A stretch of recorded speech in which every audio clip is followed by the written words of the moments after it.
Welcome everybody. Thank you for joining today's application webinar focused on sinusoidal vibration testing. Before we get started, just a few housekeeping notes. As you know, Landsmart is a proud member of the Physical Properties Testers Group, or PPT for short, and it's a collective of specialized brands in physical properties testing. PPT covers areas such as tensile and compressive strength, torque testing, textile analysis, and real-world dynamics like shock and vibration. Alongside Landsmart, our family of brands include McMesson, James Hill, and Alluras. To learn more about PPT or our individual brands, visit the PPT site or look at our on-demand content. I've put a link for you in the chat box, which also shows some of our on-demand webinars. Many of you already know our host, Eric Jonassen, and I'm Sharon Smorenberg, one of the organizers today. And we are supported by a dedicated team across the United States, Europe, and Asia. As always, we encourage you to ask questions. Throughout the webinar, you can use the question box to submit any inquiries you might have, and we'll address them at the end of the session. The webinar is being recorded, and you will receive a recording via the email that you registered with. So please feel free to share the recording with colleagues and anybody who might be interested. And that's all from me. I'll hand it over to Eric.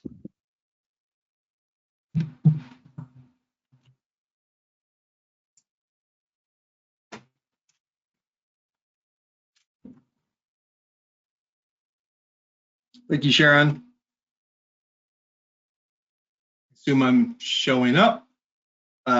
So thank you. I'm going to just introduce myself real quick on camera before turning it off to focus on the presentation itself. And just want to say thanks for joining. And this is a presentation that's focused on sinusoidal vibration. There's going to be a series of topics covering vibration from address sine vibration or sinusoidal vibration testing, as well as random. But today I'm going to focus on sine vibration, give you a little bit of a definition as to what that is and what that means in terms of Landsmart and product package testing dynamics, and talk about some of the applications associated with sinusoidal testing. So I'm going to go ahead and turn my camera off so I can focus on the presentation and hopefully not eat too much additional bandwidth. And just so you know, I also include as normal a fair number of videos in my presentation, and I will be sure to, one way or the other, if they don't play very well or as well as I like them, due to connection issues, I will make sure that those are saved to the recorded presentation in high quality, so they'll be available for download when the recording is circulated to those attending. So thanks, and talk to you on the other side of things.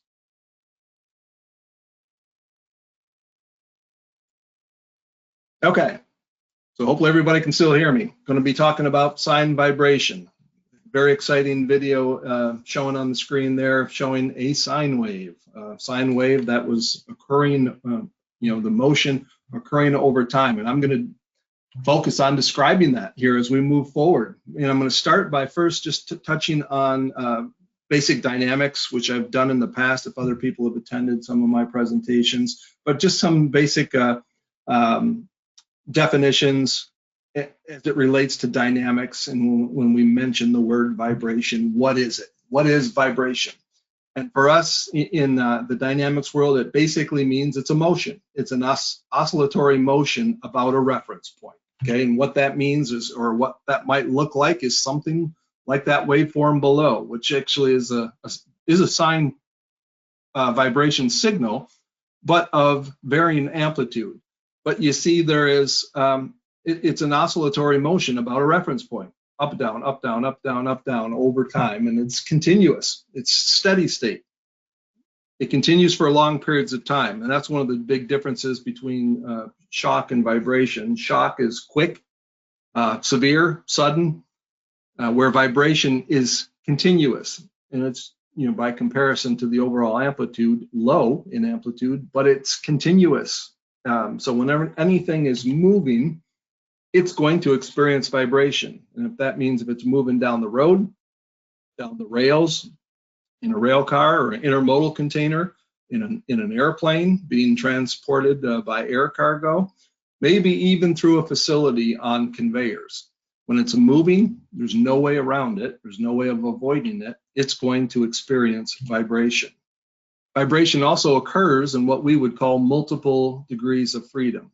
So you can imagine if something is going down the road, it's shaking, potentially in the back of a vehicle or a container or a trailer. It's shaking. Predominantly shaking, or the motion is predominantly up and down, which we would call vertical, one of the 6 degrees of freedom, the vertical motion. But the reality is the motion. There are other motions that occur when something's moving, and there's more of them depending on the different modes of transport. So you have vertical is one of the what we call translational motions, but you also have things like rotational motions. If it rocks side to side, which let's say on a rail car is more predominant than it is when it's going down the road, and things can pitch forward and backwards. So there are all these different motions, and we describe those as degrees of freedom. And for this discussion, I'm only going to be talking about vertical or single degree of freedom, and that's because in sinusoidal vibration, we like to isolate things. We use this, I'll discuss moving forward, the sine vibration more of an engineering test versus a simulation test. So when we use it as an engineering test, we really want to control the inputs, very specific. And we focus in that case primarily on vertical vibration. And when we think of vibration and the kind of the problems or the hazards that it poses, it's really responsible for causing things like cumulative fatigue or wear failures, abrasion. Think of scuffing and abrasion when things are shaking and going down the road and even maybe going through the air as they're experiencing these kind of low amplitude but continuous motions. Things can occur like wear and abrasion, sometimes wearing right through materials, whether it's film or even aluminum cans or plastic bottles. You can develop cracks and fatigue cracks. You can wear right through, like I say, aluminum cans. I'm familiar with situations where that can occur, where product starts to leak out of the can. And you can have things where you have loosening of things like fasteners. It's not uncommon to have, fasteners that are used, whether it's bolts, nuts, washers, screws, they can back out, because of that energy. It can cause them to loosen, back out, maybe even fall out of their mounting configuration. So vibration, we typically describe vibration by its amplitude, its frequency, and the type of vibration, which could be sinusoidal or random. For this presentation, again, since it's focused on sine vibration, I'm going to focus on sinusoidal vibration as far as the definitions as I move forward. So if we look at plotting something like a vibration signal or a time history signal, I have time on the X domain and I have acceleration on the Y domain. If I plot a sinusoidal waveform, it looks something like this, right? And we describe the amplitude in terms of its, what you see here is a dark black line at the 0 acceleration line. Think again about oscillation around a reference point, and that reference point is 0.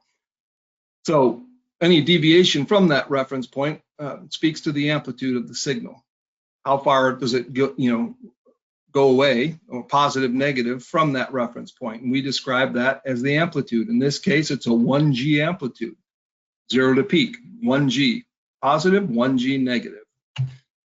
The period of the sine signal is defined as the time to complete one complete cycle of a sine wave.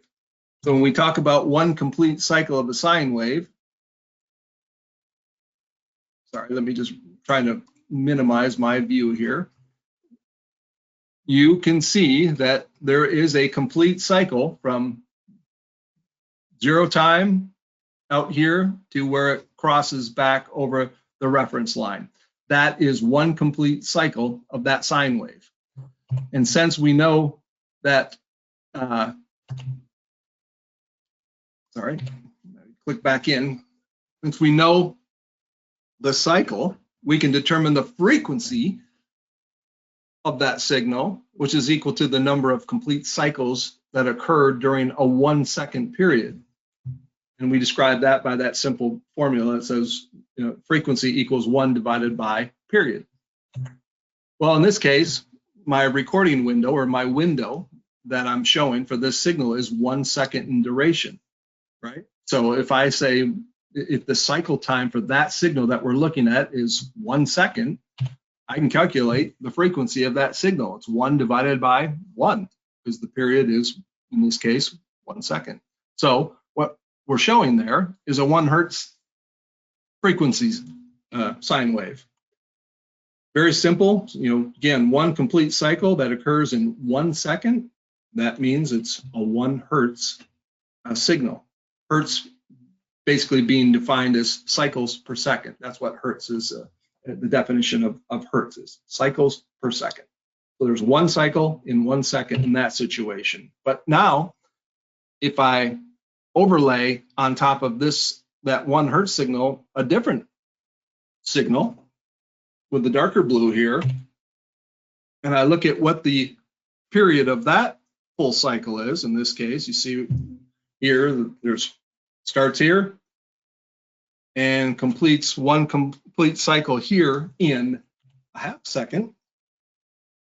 I can calculate the frequency of that sine wave as 1 divided by the period, in this case 0.05, and that equals 2 hertz.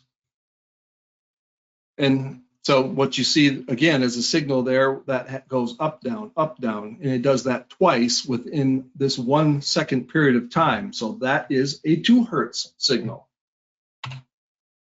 And what do these look like? So how to visualize, what does 1 hertz look like in the time domain? What does 2 hertz look like in the time domain?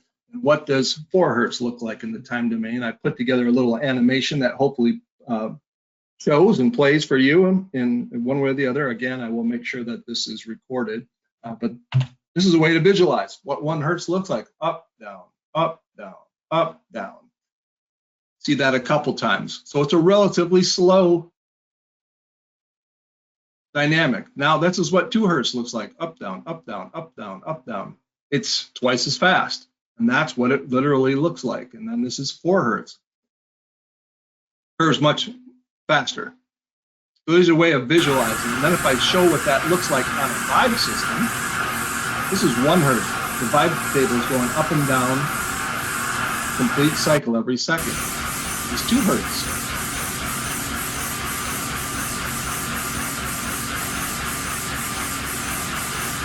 And this is 4 hertz. In that case, the table is moving up and down 4 times every second. Just to give you an idea of what we're talking about when we talk about frequency and how that translates into a visual, not only looking at the signal, but also on a vibration test system. So sinusoidal vibration, the reality is discrete sinusoidal input doesn't really occur during the transport environment. Now, that's not an absolute statement, but generally speaking, discrete sinusoidal input does not really happen, meaning that you see that kind of dwell right at a certain frequency, like 1 hertz, 2 hertz, 3 hertz. That doesn't happen. So why do we even perform it? Why do we use it? The reality is random vibration is what's most prevalent in the transport environment. And we use that to describe transport vibration inputs. So again, why do we perform sinusoidal vibration testing? We do it to learn how products respond to specific frequency content.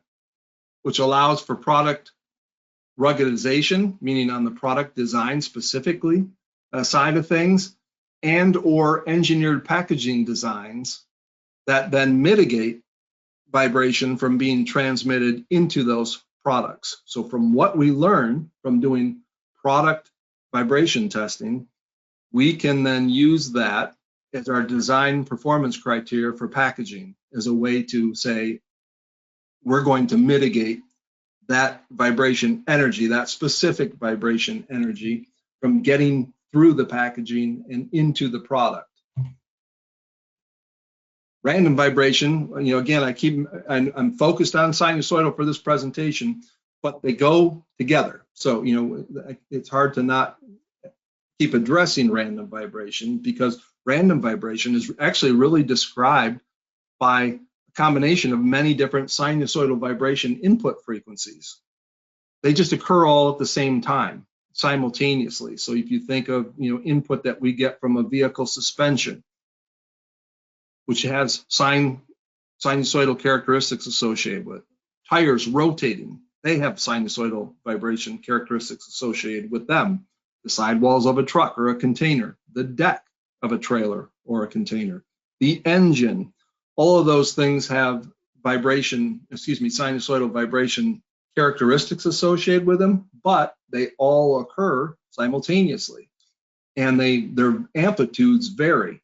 So even though it's got kind of origins are sinusoidal in nature, because they're all occurring at the same time, we call that random vibration. Think of it as noise, basically. And again, I'll talk about random in more detail in later presentations. But it is made up of sinusoidal vibration background signals. So sine testing inputs, where do we use sinusoidal testing in our world? And again, I'm thinking of primarily the markets and applications that we deal with and our customers deal with, which is product testing and package testing or package qualification. Where would we use sine testing? Just some examples here where it's called out. ASTM D999, standard method for vibration testing of shipping containers. ASTM D4169, standard practice for performance testing of shipping containers and systems. ASTM 5112, standard test method for vibration, but for horizontal single degree of freedom vibration testing, not up and down, but think of side to side vibration. There's a standard for that, and it calls out the requirement of performing sinusoidal horizontal vibration testing. ASTM 5415, standard test method for evaluating load containment performance of stretch wrap films by vibration testing. That's another place that it's called out. In the ISTA 1, 2, and 3 series, one way or the other, sinusoidal, I'll explain it, sinusoidal vibration testing is referenced and used as part of some of the ISTA test series, the 1 series, the 2 series, and yes, even in some of the 3 series tests.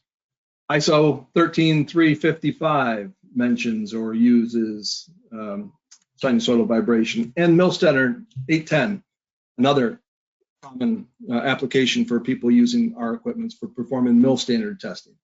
So what is it that's done from the sinusoidal testing input perspective? It's really used in these examples as more of an integrity test or a durability test, kind of a pass-fail criteria. And what the application is something that we, in our industry, describe as the bounce testing or repetitive shock testing. And what that looks like is something in this video where we set the vibration system to move up and down at a fixed displacement, meaning it moves up and down with, in this examples that you're going to see here, 1 inch of displacement, and then we are able to set the frequency at which it's shaking, whether that's 2 hertz, 3 hertz, 4 hertz, maybe 5 hertz. We make the table move up and down such that whatever is on the table starts to leave the table, bounce or jump off of the deck of the table or the surface of the table and impacts against the table. And so that's why it's, it has, some people describe it as repetitive bounce or bounce testing. The reality is it's more appropriately called repetitive impact or repetitive shock testing, because as the test items leave the table, they come back down and impact against the table over and over and over again. And so what that looks like is this. A couple different examples, like 4 hertz. This is like 6 hertz. In both situations, we would call that a column stack test. So a column of like or similar package configurations, and what we're doing is we're forcing those packages to jump or bounce or impact at their column stack resonant frequency. And so it's more of a durability test where you, or integrity test, where you set the machine to input these types of dynamic impacts.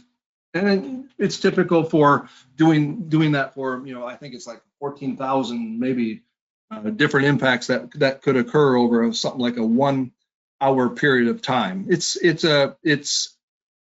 an aggressive test that addresses, again, ruggedness and in the integrity of your packaging systems. So it's not really an engineering test. It's more of a set it, let it run for a long period of time to perform X number of impacts, and then assess the overall integrity of your packaged product once that test is performed.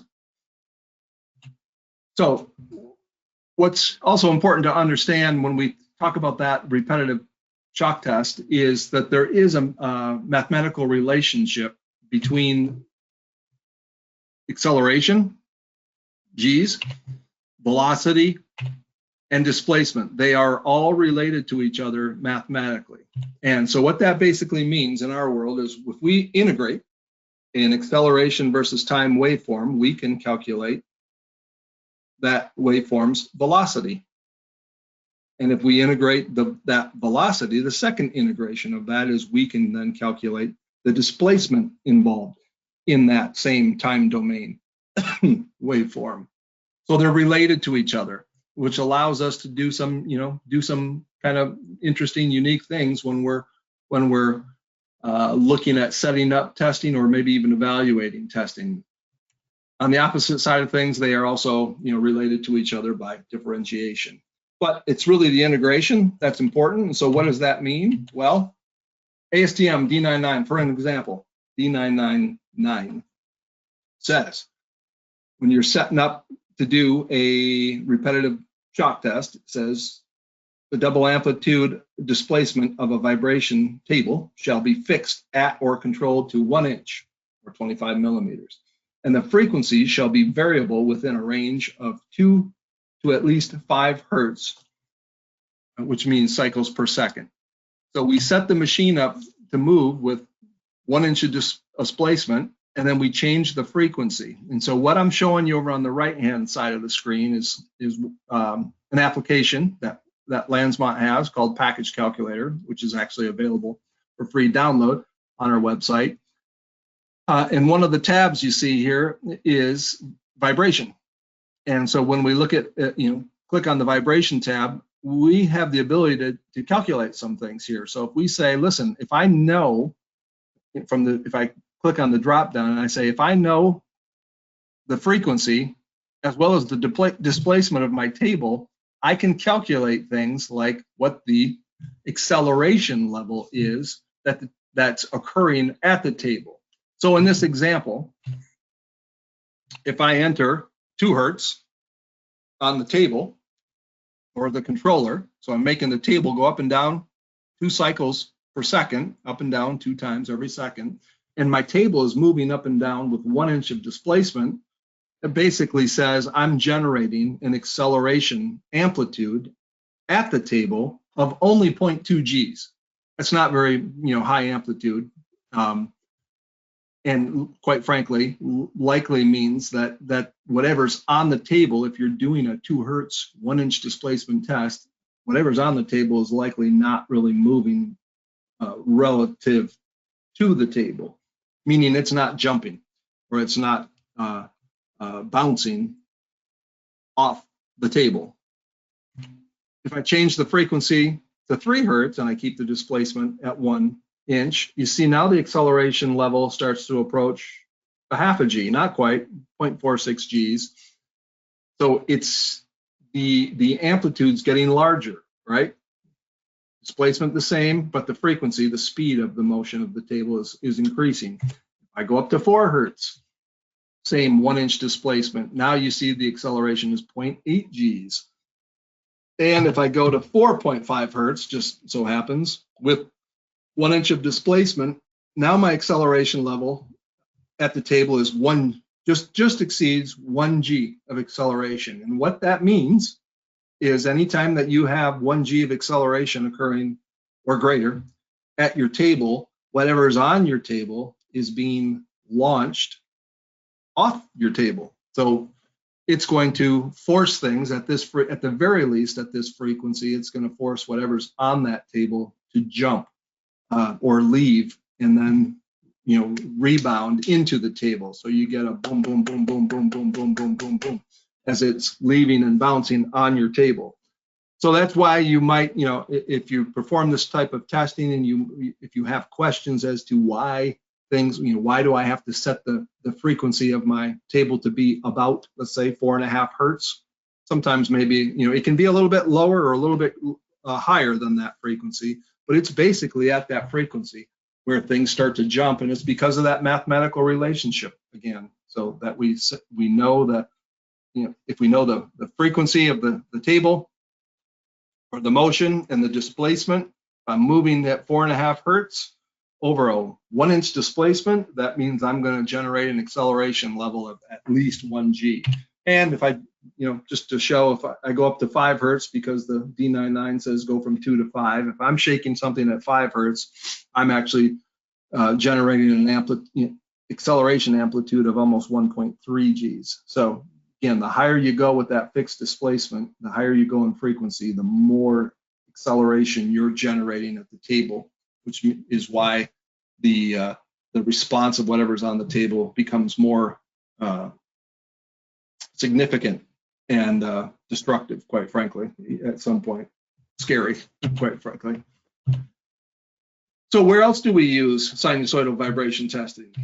ASTM D3580, which is the standard test method for vibration, but vertical linear motion for testing of products. So in this case, this really means the testing of bare products, not of packaged products or packaging.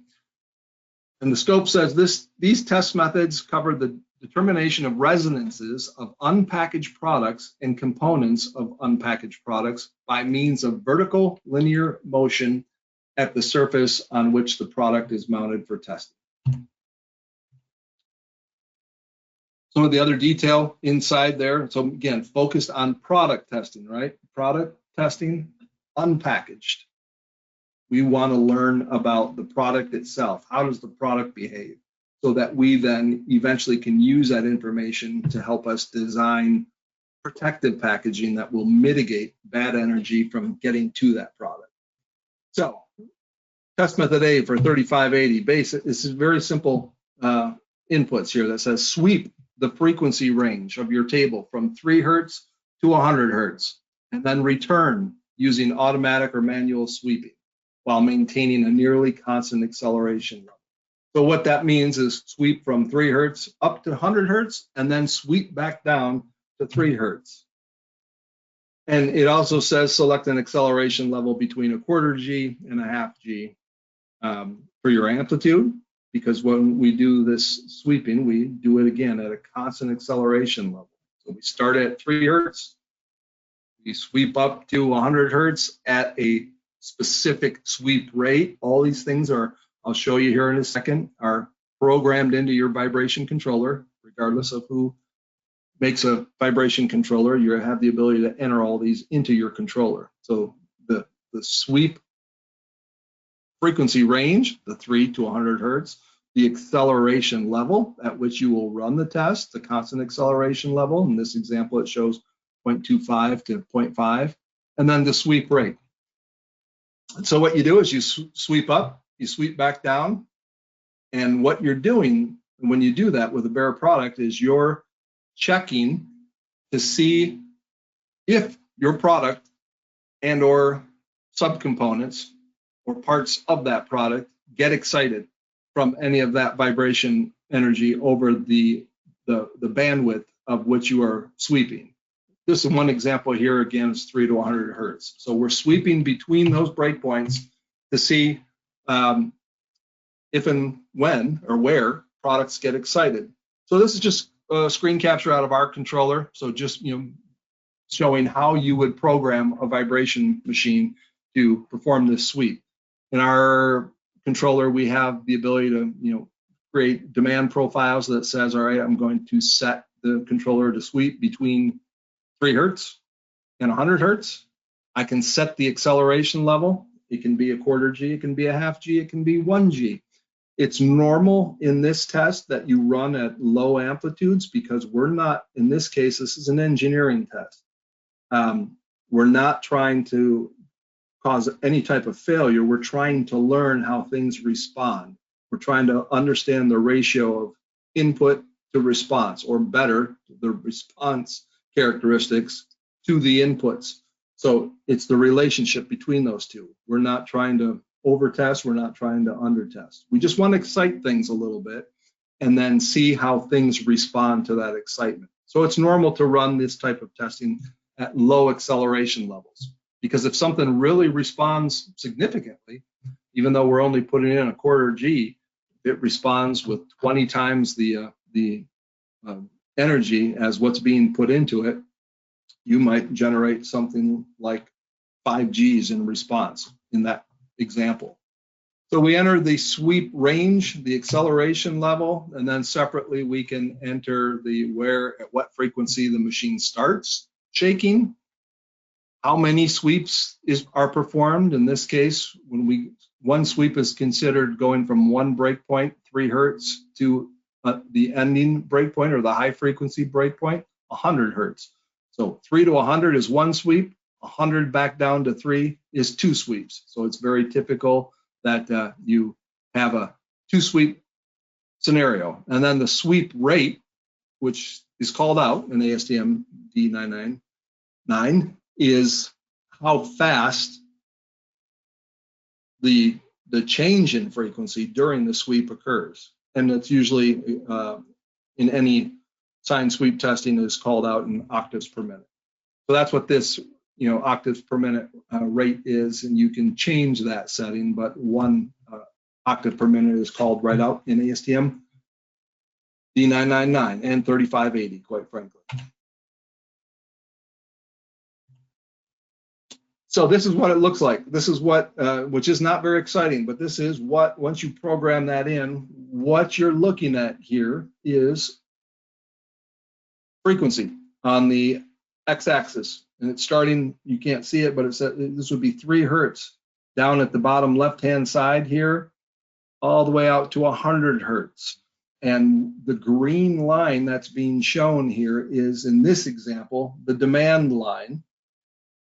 What we would be asking the table to do. And so this is set right now in this example at a quarter G. So we set the demand line, and what will happen, and I'll show you here in a second, but once the table starts shaking, there's an accelerometer that's on the bottom of the table. We call that the control accelerometer. That is part of a closed loop controlling system. We ask the table to start the test by shaking at 3 hertz, meaning it's moving up and down 3 cycles per second at a quarter G. And then we measure that from the control accelerometer to say, are you doing what I asked? And if it is, then the machine starts sweeping. And so what will happen is this control signal will overlay on top of this green demand line, And hopefully it will stay right on top of it during the whole sweep if it's doing a good job of controlling. And then as it returns, it does the same thing. The control signal will hopefully overlay right on top of the green line as it comes back down. So it's not a very exciting thing to see on a controller, but quite frankly, that means it's doing its job. What the yellow and red lines are just used by controllers to say if that signal ever gets outside of the yellow lines, those are considered alarm limits. The red ones are considered abort limits. So the controller will warn you if things aren't looking very well, and it will actually shut down automatically if the signals ever get outside of the abort lines. So here's what something running a 3 to 100 hertz sweep looks like and sounds like. I'll be quiet while it's running.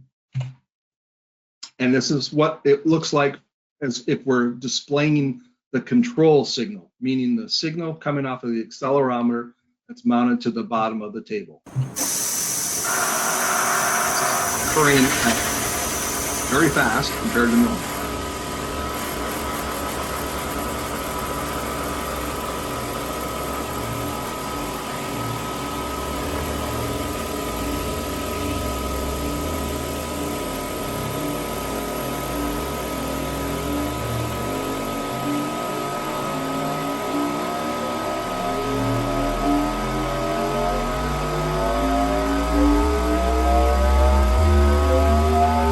Okay, so hopefully you can see it. Again, if you aren't able to see it very well, you will be able to in the recording, and hopefully you can hear it because even though it's sped up, maybe 5 times normal speed, there is a sound there, and it's a sound that many of you might be familiar with if you perform this testing. It sounds like an airplane almost getting ready to take off, and that's the sound of the change in frequency. But you see the white signal that overlaid on top of the green is pretty flat across that whole frequency range, which is exactly what we want it to be. It's not very exciting. However, now if I have a test article on the table, a product, and I am mounting an accelerometer to that component or product that's on the table, this is what that response might look like. Okay, so now I'm still plotting the same thing, acceleration. There's no sound this time, just visual. The white line is the control, still flat, but now you see this red line. The red line is part of the acceleration signal that's coming from feedback coming from a product or a component on the table, and it looks different. And that's because we're plotting and identifying the response of that item to my input signal. So in this case, even though the table is shaking here in this example at a half G, what it's saying is my product started shaking, got it so excited at that same frequency, just over 9 hertz, that it's responding with an acceleration level of almost 10 Gs. So we went from 0.5 Gs to almost 10 Gs of response. And one last way of showing not just looking at the absolute acceleration level, but if I look at that same scenario, but in terms of what's called transmissibility, which is really the ratio of response to impact, transmissibility, you see my y-axis identifiers change here.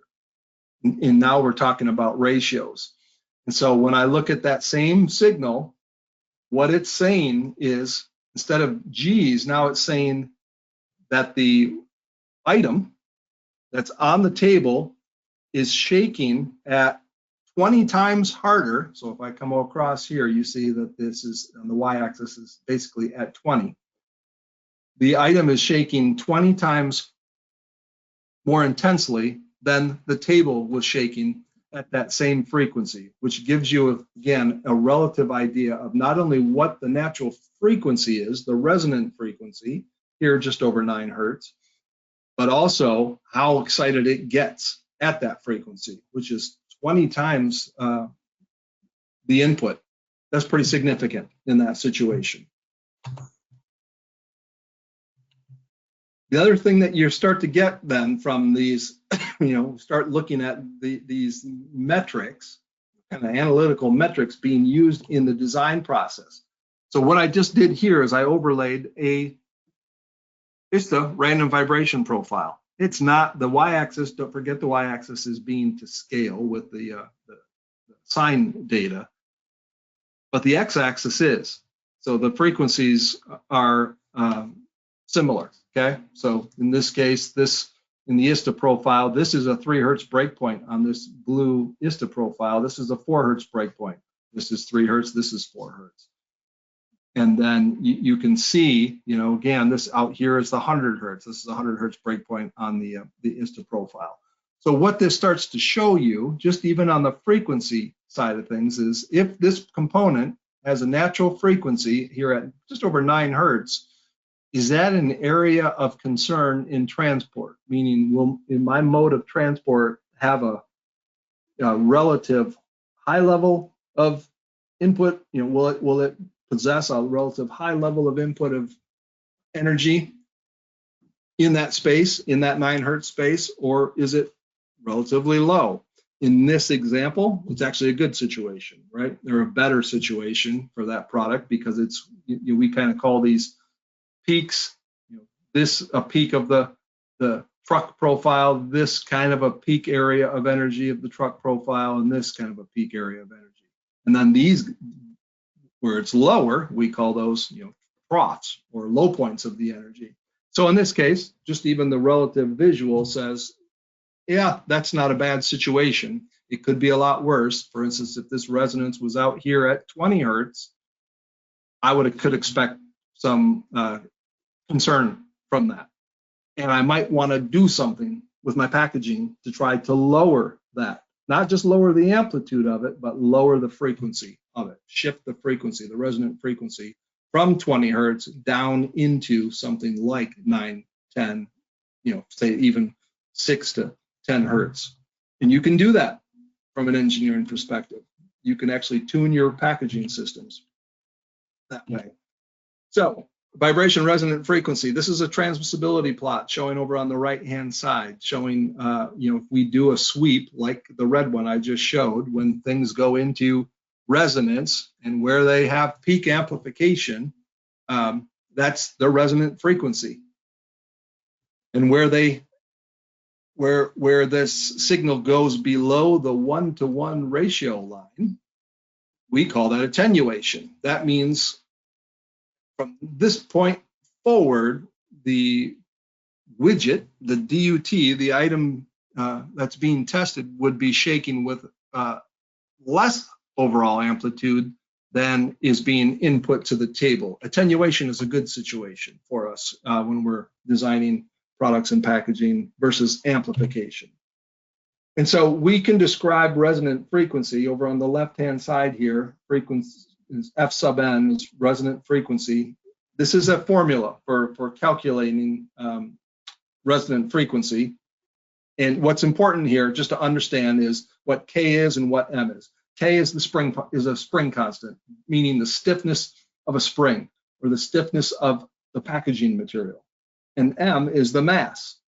So what this says is, natural frequency is equivalent to 1 divided by 2 pi times the square root of spring constant over mass.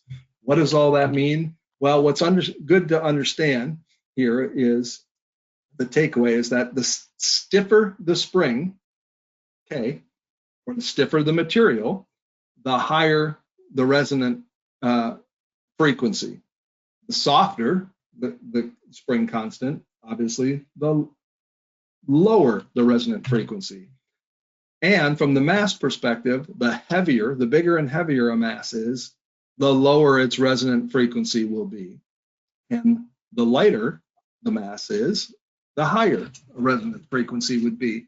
So you can kind of understand that relationship of spring constant and mass when we think of how things are expected, you would anticipate or expected things to resonate one way or the other, or shake or respond from the product design side of things or even the packaging side of things. Stiffer the spring, higher the natural frequency. Softer the spring, lower the natural frequency. Heavier the mass, lower the resonant frequency, and the lighter the mass, the higher the resonant frequency. So here's an example just of 3 different spring mass systems that are mounted to a vibration table just for demonstration purposes. In this example, the springs are all the same. Springs in this picture are all the same, meaning they all have the same spring constant. They're the same length, they're the same number of wines, everything about them is the same, but in my example, we're changing the masses. We have 3 different masses on those springs. And so, you can already probably tell from the relationships that I just talked about. Remember I said if the heavier the mass in that, if M would be greater, where this is held constant, you would expect the natural frequency of this system to be lower than the natural frequency of this system. And the natural frequency of this system should be lower than this one, because this is the lightest mass on top of a spring out of the 3. So what I'll do is I'll play a video of sweeping through those, through a frequency range, and you'll be able to see how those springs respond.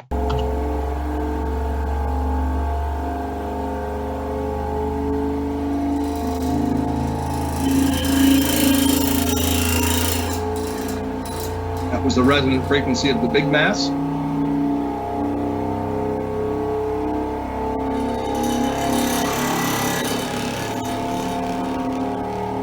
Resonant second, middle mass.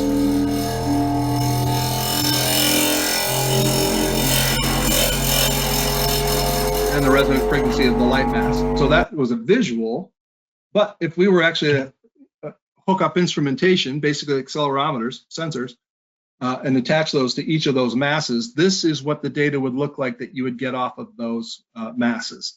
So it's resonant frequency, plot that you're seeing, and so the green data is associated with this heavy mass. So I had a resonant frequency of 28 hertz. This one had a resonant frequency of 35 hertz, and the lightest one had a resonant frequency way out here at 46 hertz. So it follows exactly what we would expect based upon the relationship that is established here, which is this, for natural frequency, if spring constant in these situations remains the same, but we change the mass, we can expect different results from a natural frequency perspective. Here's another just example of showing a response. This is a mocked up product with a mass being suspended by a beam.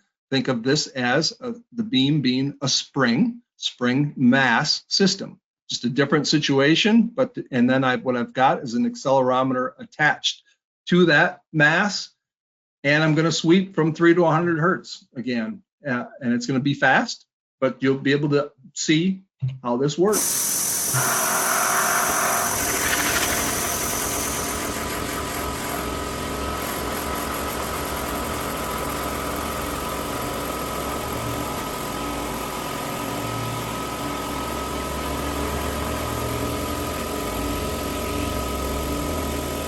So it happened pretty quickly there again, but that is an example of where it starts to shake. If I try to zoom right on top of it, you can see that guy in the top right-hand side. It's really moving, right? It's moving obviously a heck of a lot more than the table is moving. And so that's what we're able to identify by doing these sweeps. And yes, this is not a real product, but you know what? There are real products. Here are some examples, okay? So here's some examples of how vibration energy can excite products. In this case, these are not even in the packaging. These are just bare product testing. So what I've got on the left-hand side, the videos will play simultaneously. This is an inside of a desktop computer showing a couple different circuit boards, a full card and a half card. That'll be on the left. And then on the right is a big, heavy, like 4,000 or 5,000 pound piece of equipment mounted to a vibration system that's used for semiconductor wafer inspection, which has got a lot of hardware inside, a lot of componentry and tubing and electronics. And so both of these situations performing sinusoidal vibration so that we can understand the responses of the components within them. This is what it looks like. And you see huge responses over on the right-hand side to the guts of this big piece of equipment, multi-million-dollar piece of equipment. Sorry, looking pretty digital. Let's see if I can replay it one more time. Hopefully better. If not, again, I will record it to make sure that these are high quality in the recording. Looks a little better on my side. Big responses in both situations. A lot of flexing, a lot of movement and flexing, which again might not cause catastrophic failure, but over time that movement can cause things like solder joints to fail, or electrical connections to become decoupled, or the fasteners that are holding things together to fall out, and allowing like circuit boards of computers to back out, or allowing even tubes where you've got things like tubing that's using caps, threaded caps and inserts to close a circuit of even pneumatics or hydraulics. Those fittings can become loose and leak and start to leak because of that constant motion.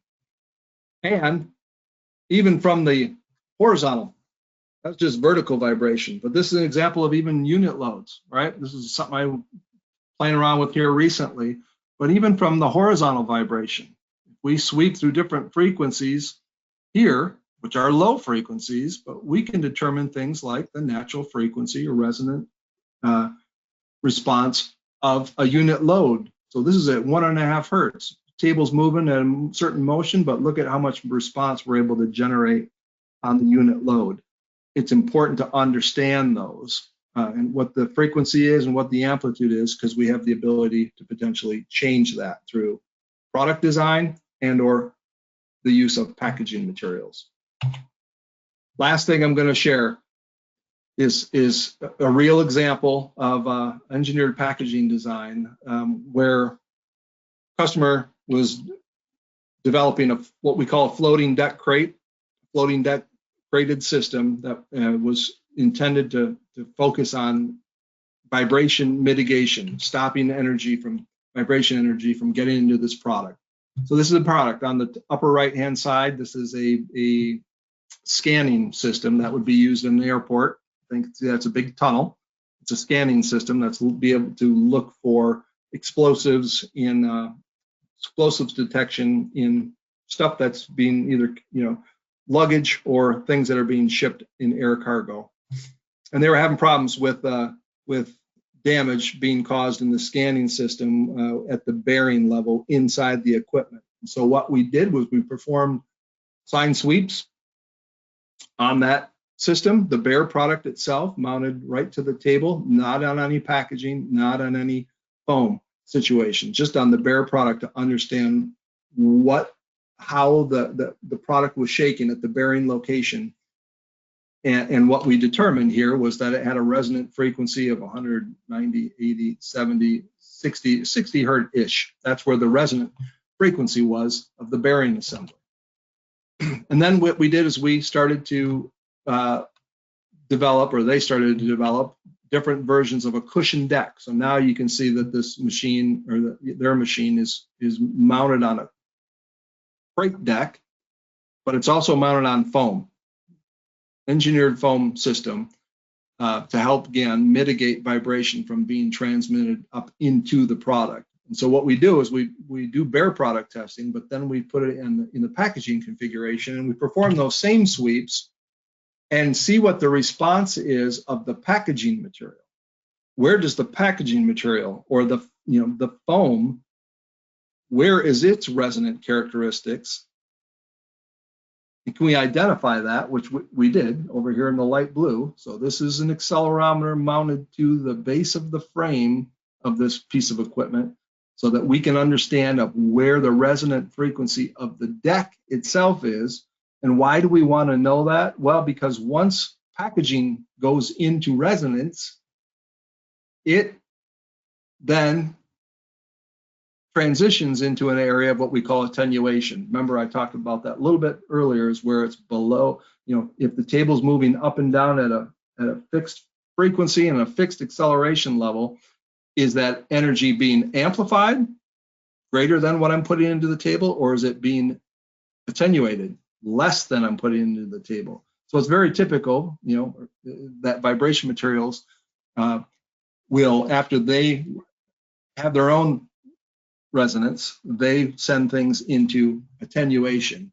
And so what does that mean in this example? Well, remember, I have my product, the barium, has a natural frequency of about 60 hertz. Well, if I look at if any of that 60 hertz energy is making it through the packaging materials, I basically would say no, right?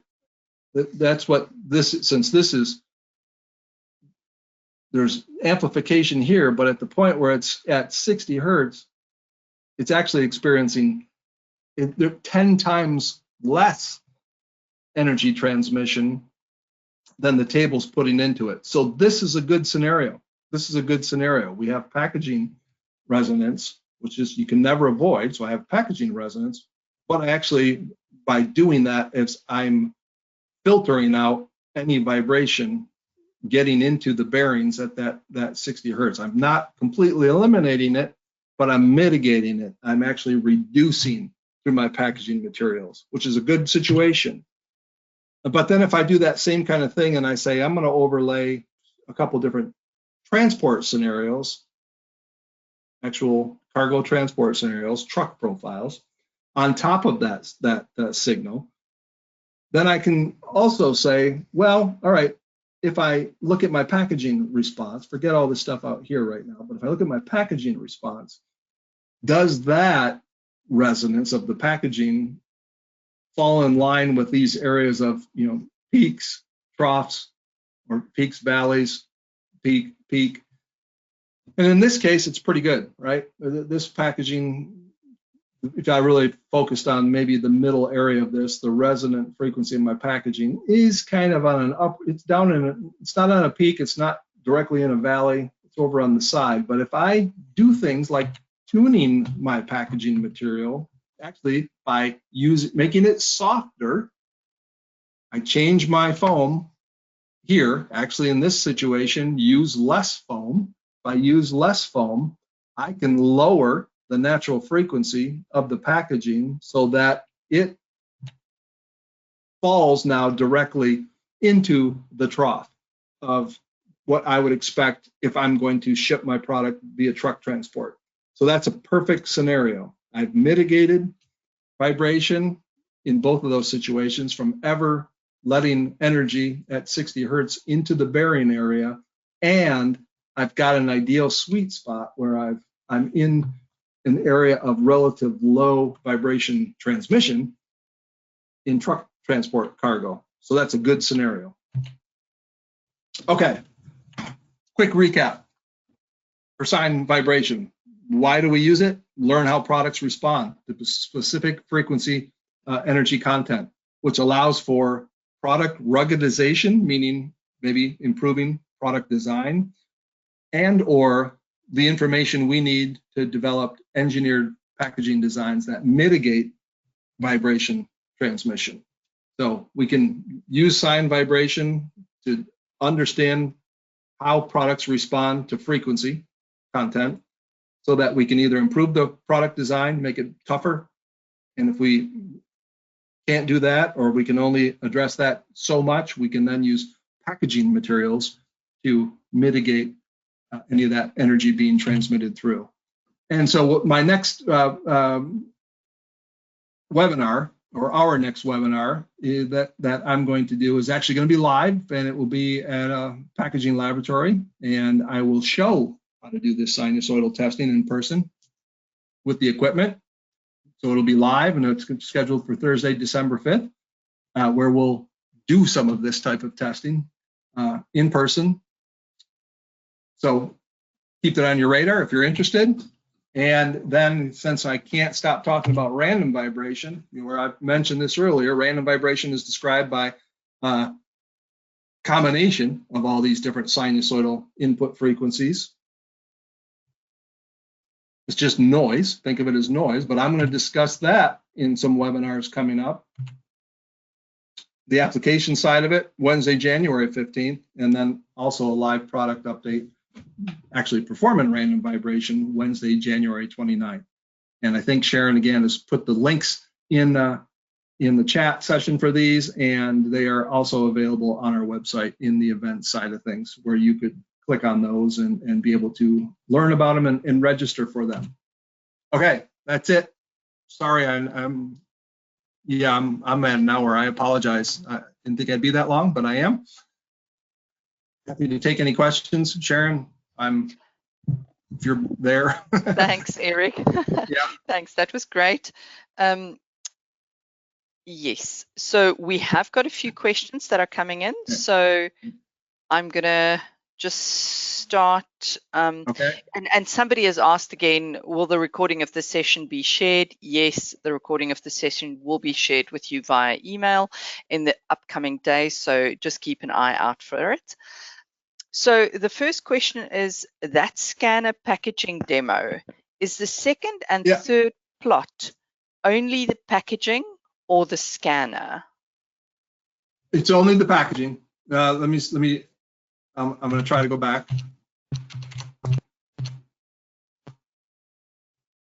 Let me escape and get right to it. So I assume we're talking about this one.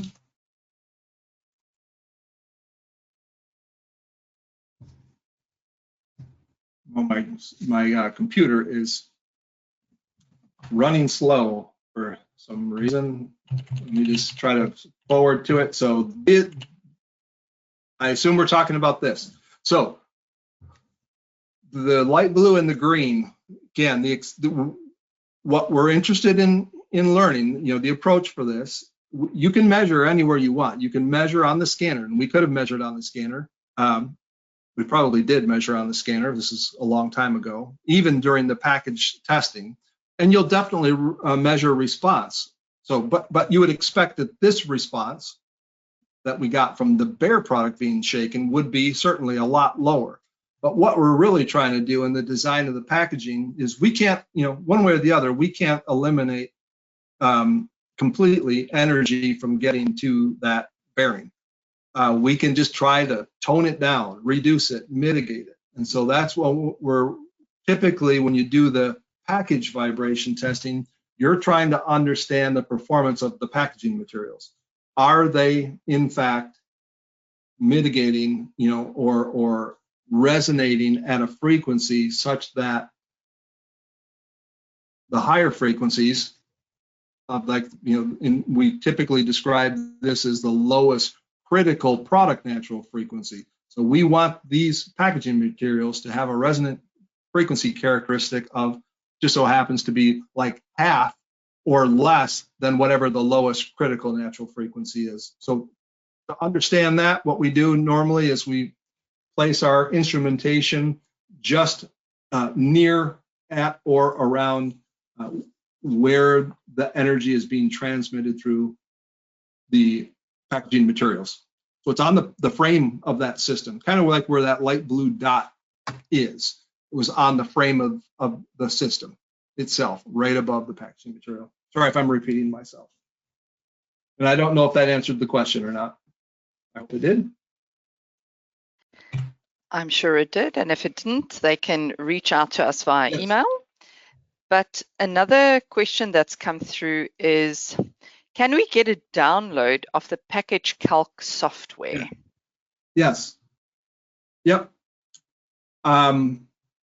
It should be available on our downloads area of our website. And if not, Sharon, I don't know if we can follow up with the recording and include that in that message. I'm not sure, but it's a free download. Yes, it's actually we can definitely do that. Okay. And it's a really cool little utility. A lot of nice, simple calculations that can be used there. So I actually highly recommend it. I think it's a nice calculator. So yes, you can download it for free. It should be able to find it on our website under, without going there right at the moment. I'm not going to do that to you, but it is available. And if not, feel free to reach out to me at my email right here. Also, if you download it and you have any questions about it and how to use it and what it means, I would be happy to address that as well. Another question, Eric, is transmissibility same as Q or Q factor? Yeah, it's similar. It's similar. Q is a little bit more broad definition. So there's the absolute transmissibility is, or resonance means what's the peak response compared to the table input. So when you look at those amplification curves, see if I can get to here when my screen is. I'll just show this one. And if you can all see this. So you can imagine the slope of these kind of transmissibility curves when you go and you plot this. They can be very narrow, the peak of that, or the think of it as like the mountain, right, or the hill. They can be more hillish, more rounded, so a more broad range of amplification where it's slowly creeping up and rounds off at the top and slowly creeps down. It can also be very sharp. So if it comes out here and it's like, whoa, I get excited really quickly and then I get out of my excitement really quickly. The Q has to do with the peakiness of that area of amplification. But one way or the other, they both are associated with the significance of the amplification. Most people are mostly concerned about what is that resonant frequency. Obviously, the broader, more hillish that is, the more work you might have to do to get your packaging outside of that amplification zone. I didn't really talk about amplification zone, but just again, think of it as from anywhere between these, the up slope and the down slope. You don't want, even though this is the peak, this still might be a problem here. This still might be a problem here. So you want your packaging to go into resonance way down here to be away from not only that peak, but also these areas. So, yeah. Thanks, Eric. And Yeah. I think the last one we have time for, what are some of the common challenges faced by businesses when implementing vibration testing, and how can LandSmart address them? Oof. I'm not sure. Can you repeat that maybe one more time? Yes. What are the common challenges faced by businesses when implementing vibration testing, and how can LandSmart address them? Well, that's a pretty, I'm happy to have a discussion with someone, whoever posed that, to answer more specifics. Certainly in our world, I'd say again, of packaging and product testing, sometimes you have to have it, because this is product. We're talking about, for the most part, product testing on the front end to understand the resonant characteristics of the product so that you can then design packaging to address that, right, or to mitigate it. So it involves some type of, I would say, what's critical is the ability of packaging engineers to have communication or a working relationship with product engineers, product designers, reliability engineers. Sometimes there's a disconnect. Well, I would say, maybe even quite often there's a disconnect between people with those responsibilities. It's most effective and efficient when those folks can work together. Because again, the more you learn about and know about your product, the more you have the ability to change your product, make enhancements to the design or tweak the design. So don't just be satisfied, like I don't say satisfied, but be okay with whatever the resonant frequency of your product is. Maybe you can change the resonant frequency of your product instead of focusing on packaging to help solve the problem. Make your product more stiff by adding fasteners or something structural that says, instead of that thing being able free to move like that, meaning like the tubing that was shown in one of those videos inside of a big, large cabinet, add a fastener to it, add a clamp, add some type of gusseting material. So I basically stiffen that situation so that I don't have to count on packaging to address it. So I do think one of the ways that it's most effective is when you have those areas of engineering responsibility working together, having some lines of communication. I don't know if that helped address it, but I'd be happy to answer it further if someone wants to have more dialogue. Thank you, Eric. I think we are going to bring the webinar to a close there. Like Eric said, if you have specific questions that we either did not address or that you think of later on, please feel free to reach out to him directly and he would be able to assist you. And we really hope to see you at our live product update that's coming up on the 5th of December. Thank you, everybody. Thank you, everybody. I'm sorry, Sharon. I was going to say thank you to you for your help with this. And as I mentioned before, we will post the recording, and I will make sure that the videos are playing perfectly well in that recording, in case it didn't show up so well during today's transmission. Thanks for sticking with me. Hope you learned something. Thanks, Eric. Thanks. Okay. Thank you, everybody, and have a lovely day. Bye-bye.